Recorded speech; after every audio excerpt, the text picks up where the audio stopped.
We now have the honor of engaging Madame Bertha Amakali, a former distinguished journalist who had the privilege of reporting on the groundbreaking tenure of Namibia's late President Hage Geingob during his time as the country's first ever Prime Minister.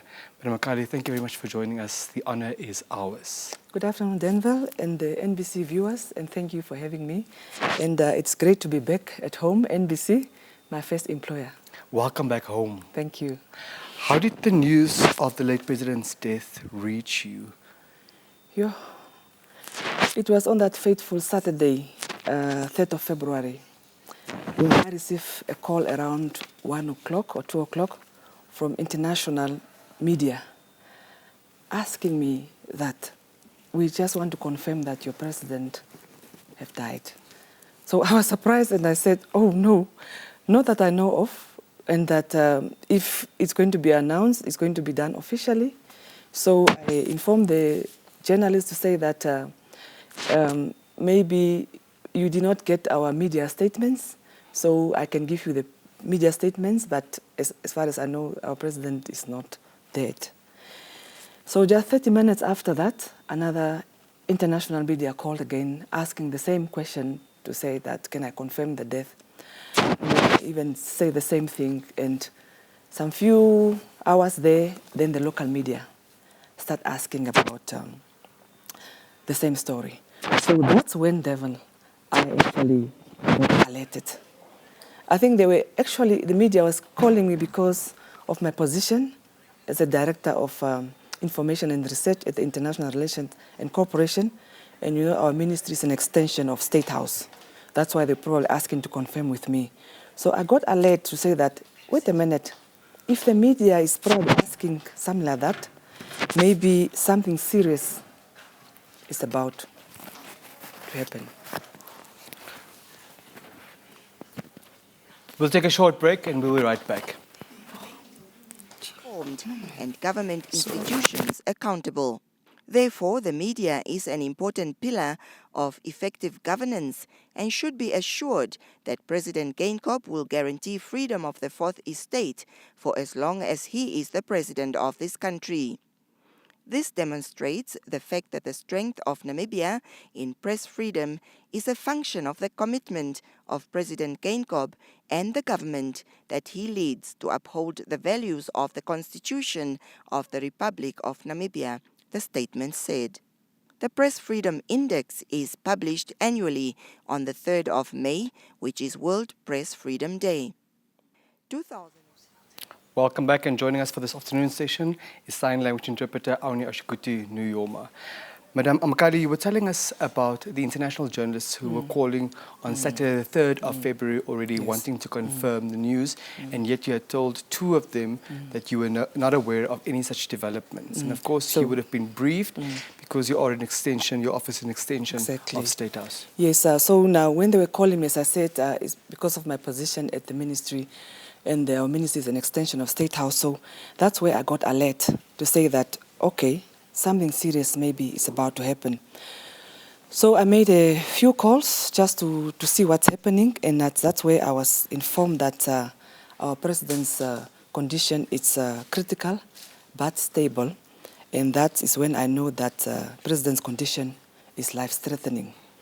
So I finally heard the news about the passing of our president in the early morning of Saturday at 2 o'clock.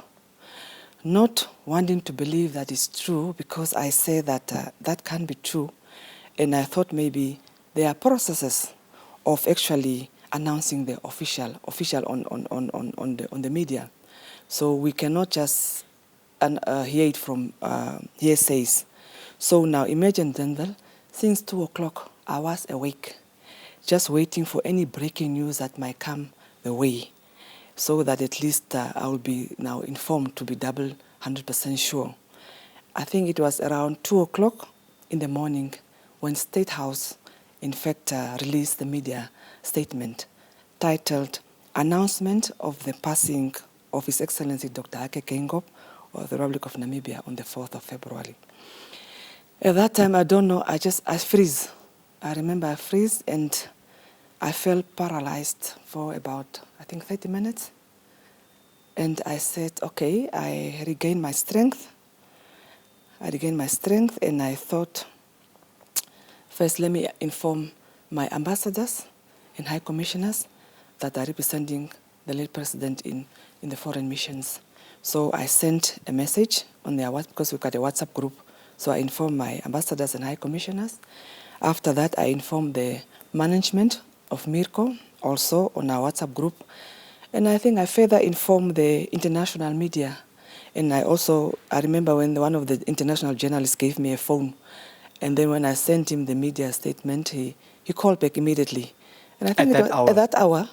And I remember, it must be Al Jazeera, because at that time, I think Al Jazeera was the first international media to have actually released the breaking news. So you can just imagine that the whole day I was indulged with phone calls from the regional, international media, just trying to confirm whether it's true. And you can say it was a long night, a long day, just confirming that.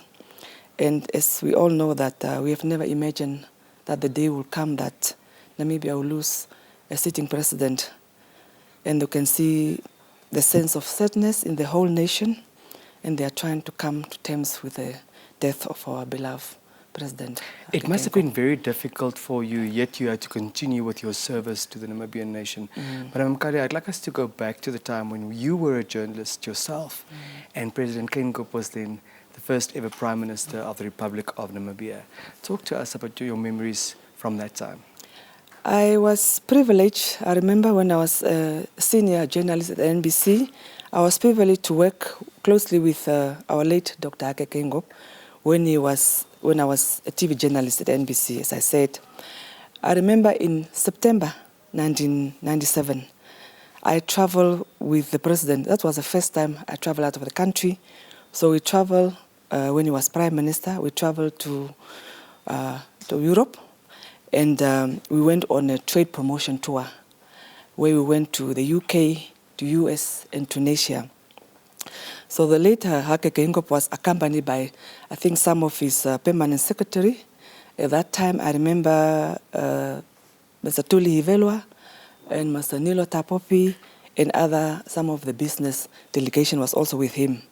So our first stop was in the UK, where we met the first, I think the High Commissioner there was Mr. Ulenga, and he was briefing the delegation on the trade promotion meetings that we'll be having or that were scheduled that time.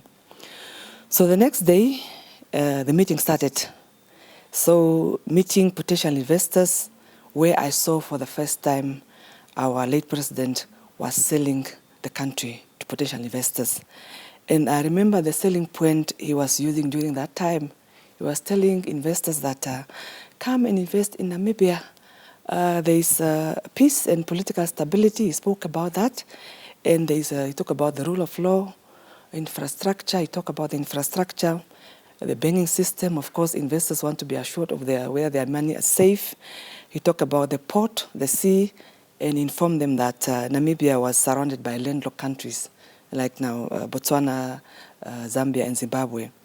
So he emphasized to investors that by investing in the country, that will solve the problem of job creation in the country and solve the problem of poverty eradication. So the business engagement actually starts from 8 in the morning to 8 in the evening.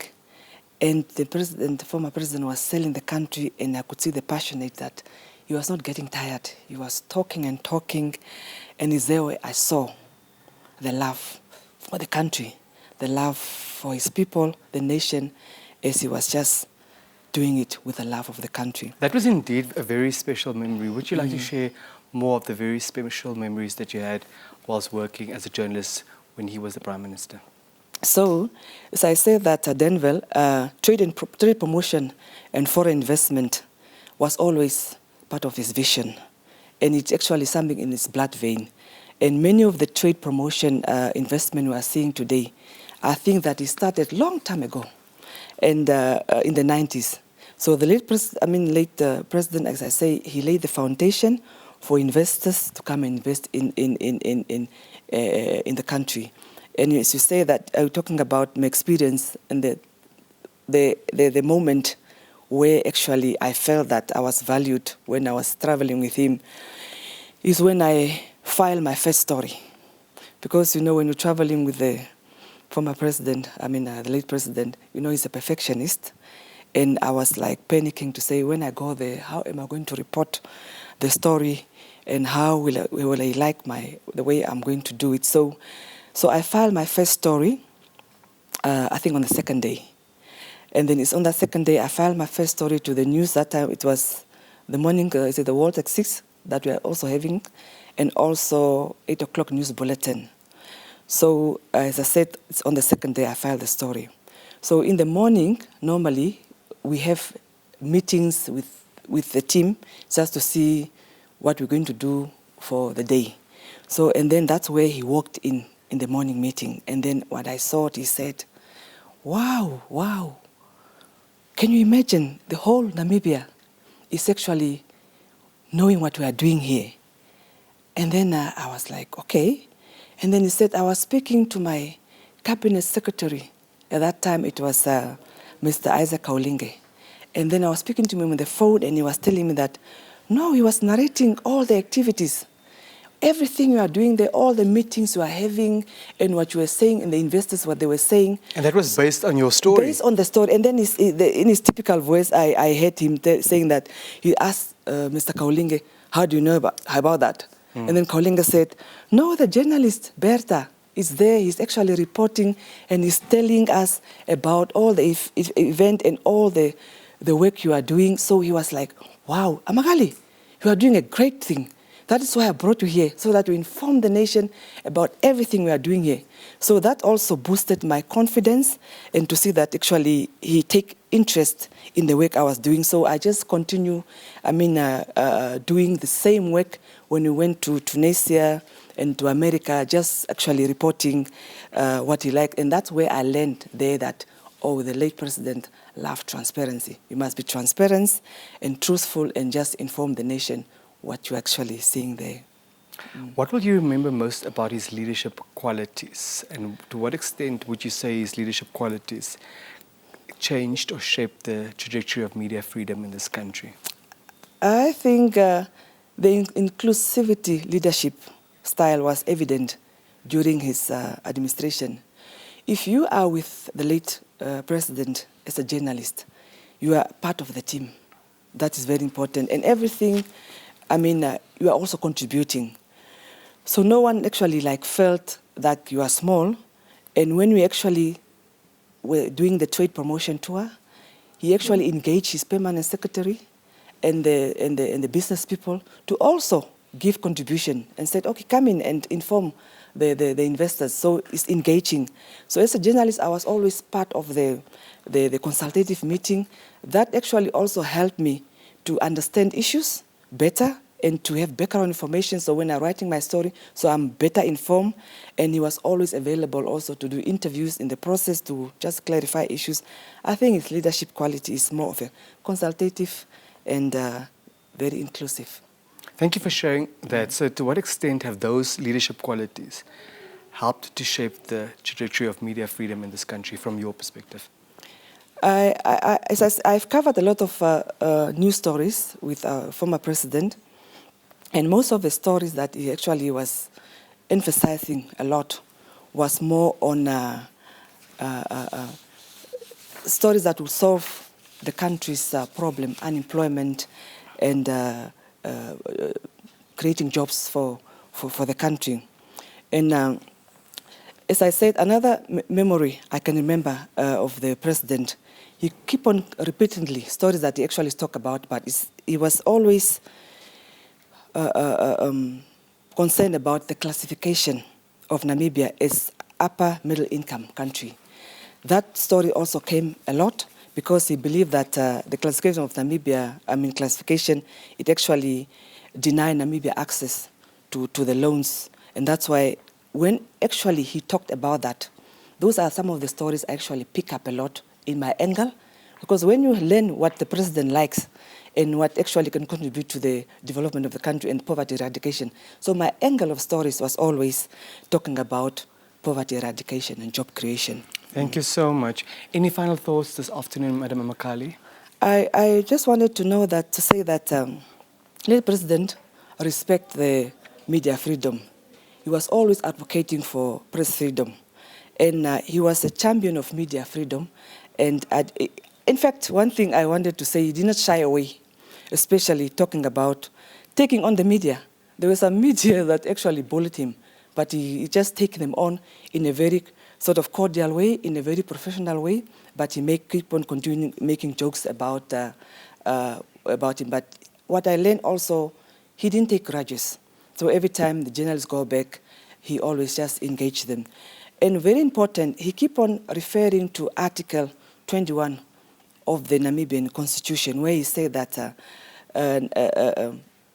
the freedom of expression is guaranteed in the Constitution. And the president keep on saying that that freedom of expression is not absolute. He keep on emphasizing it's not absolute. He keep on saying that there are other laws that override our freedom of expression. For example, the law of privacy. So therefore, encourage journalists to actually report with responsibility. And that is one of the leadership, the quality I liked about him. Thank you. And that's what I say, that that legacy of him actually respecting the media and media freedom and encourage journalists to report fairly, objectively, and balanced. That's what's very important. And that's the legacy that I think we must continue with him. Madam Amakali, thank you so much for your time. Thank you for your continued service to the Namibian nation as well. Thank you, Denville. And we appreciate you. Thank you very much. And lastly, just want to express my sincere condolences to Madam Monica Geingob, the children and the entire family and the entire Namibian nation.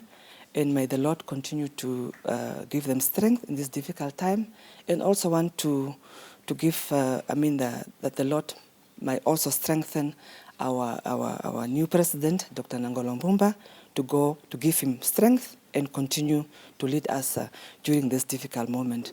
And let the gentle soul of our late president, Hage Geingob, continue to rest in eternal peace. Thank you so much.